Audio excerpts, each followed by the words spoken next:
Halo sahabat semuanya, selamat datang kembali di Satu Tingkat, tempat kita membedah dunia dari sudut pandang yang nggak biasa. Pernah nggak sih kalian bayangin, di balik keramaian dunia teknologi, ada sebuah rahasia yang bakal mengguncang tatanan global? Iya, tepatnya rahasia tentang chip 3 nanometer yang selama ini jadi mimpi buruk buat industri barat.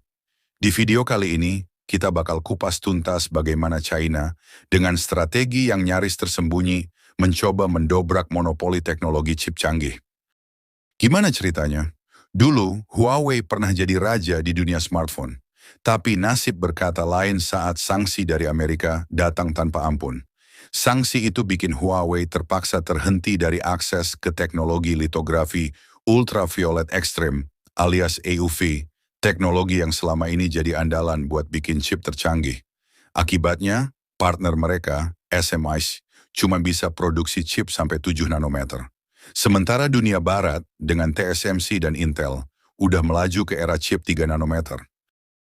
Nah, ternyata China nggak mau tinggal diam. Di balik segala keterbatasan, Huawei dan rekan-rekannya justru malah menggandakan inovasi dan investasi miliaran dolar buat R&D.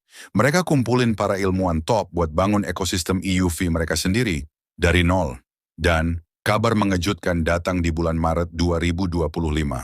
Huawei mengonfirmasi bahwa mereka sedang menguji mesin EUV buatan dalam negeri di fasilitas dongan mereka di China. Wah, bayangin deh, sebuah alat yang selama ini dianggap milik eksklusif Barat, kini berpotensi merevolusi industri semikonduktor. Teknologi EUV sendiri memang jadi kunci untuk mencetak chip dengan ukuran sirkuit sekecil 3 nanometer. Dengan ukuran yang makin kecil, chip jadi punya daya pemrosesan lebih besar, efisiensi energi lebih tinggi, dan performa yang makin ngebut. Bayangin, ponsel yang kalian genggam bisa langsung menjalankan model AI canggih. Mobil pun bisa melaju otomatis dengan akurasi yang luar biasa, bahkan komputasi kuantum pun makin dekat di depan mata. Tapi, semua itu nggak akan tercapai kalau nggak ada teknologi EUV yang mendukung pembuatan chip-chip mini ini. Sekarang, mari kita kulik lebih dalam soal terobosan yang satu ini. Metode yang digunakan oleh Huawei ternyata berbeda dari yang biasa dipakai oleh ASML, raksasa asal Belanda, yang udah mendominasi pasar EUV selama bertahun-tahun. Huawei memilih pendekatan baru yang disebut dengan plasma pelepasan terinduksi laser, alias LDP.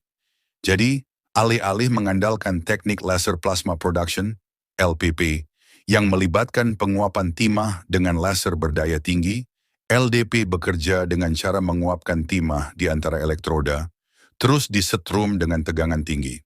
Hasilnya, plasma yang diproduksi memancarkan cahaya EU pada panjang gelombang 13,5 nanometer.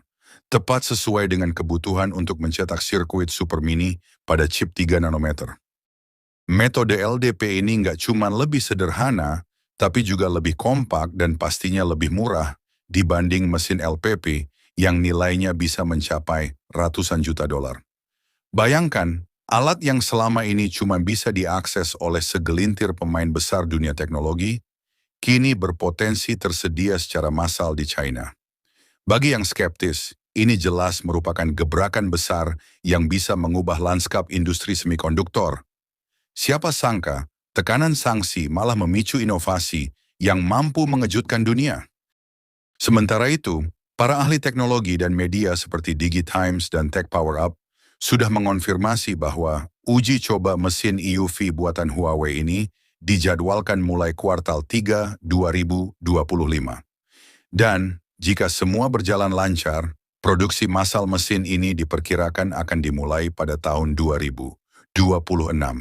Jadi, dalam hitungan bulan, kita mungkin akan melihat perubahan besar dalam produksi chip global.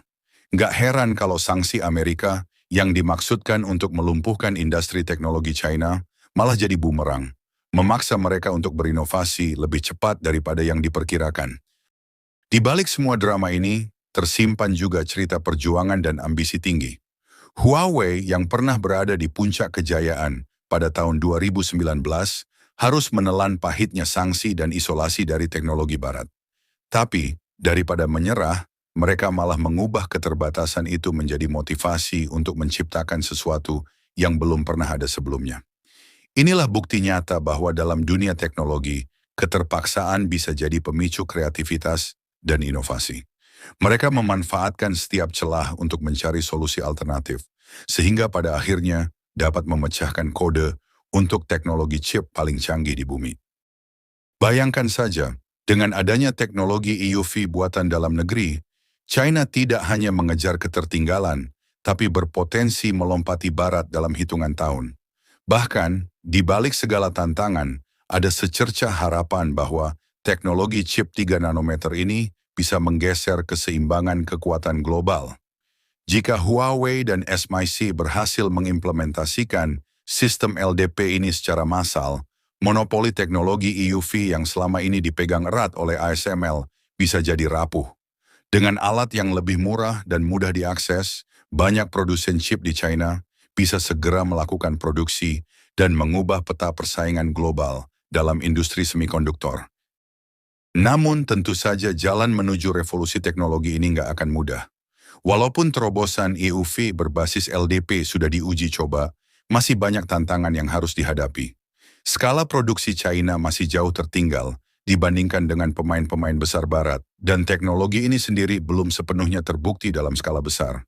Ada potensi gangguan saat uji coba yang bisa menunda produksi massal, dan persentase chip yang berhasil diproduksi pun mungkin belum memenuhi standar proses produksi yang sudah mapan di TSMC dan Intel. Tapi bukankah semua inovasi besar selalu diwarnai dengan risiko? Yang pasti, langkah Huawei ini adalah sebuah pernyataan tegas. Di tengah tekanan sanksi dan isolasi teknologi, mereka memilih untuk berdiri sendiri, menciptakan jalan keluar dengan inovasi yang hampir dianggap mustahil sebelumnya. Semangat kemandirian dan tekad untuk melawan rintangan terlihat jelas, apalagi dengan dukungan dari kampus R&D. Baru mereka di Shanghai yang sudah menggait beberapa ahli chip terbaik dari seluruh dunia. Ini jelas bukan sekadar upaya untuk bertahan hidup, tapi lebih kepada strategi untuk merebut kembali kendali dalam industri teknologi global. Nggak hanya itu, perkembangan ini juga menunjukkan betapa strategisnya peran kedaulatan teknologi. Xi Jinping sendiri sudah menempatkan kemandirian teknologi sebagai prioritas nasional, dan langkah Huawei untuk mengembangkan EUV dalam negeri adalah salah satu manifestasi dari kebijakan tersebut. Di balik segala kontroversi dan persaingan global, ada tekad kuat untuk tidak lagi bergantung pada teknologi dari luar negeri. Sanksi yang semula dianggap sebagai bumerang, kini justru menjadi cambuk untuk mendorong inovasi yang lebih tajam dan berani. Kisah ini memang bukan sekadar berita biasa. Di balik narasi yang penuh intrik dan strategi rahasia, tersimpan pula gambaran tentang betapa pentingnya inovasi dan kemandirian teknologi. Saatnya kita lihat apakah langkah Huawei ini akan menjadi titik balik sejarah dalam dunia semikonduktor, atau justru menjadi catatan sejarah tentang bagaimana tekanan sanksi bisa mengubah nasib sebuah raksasa teknologi.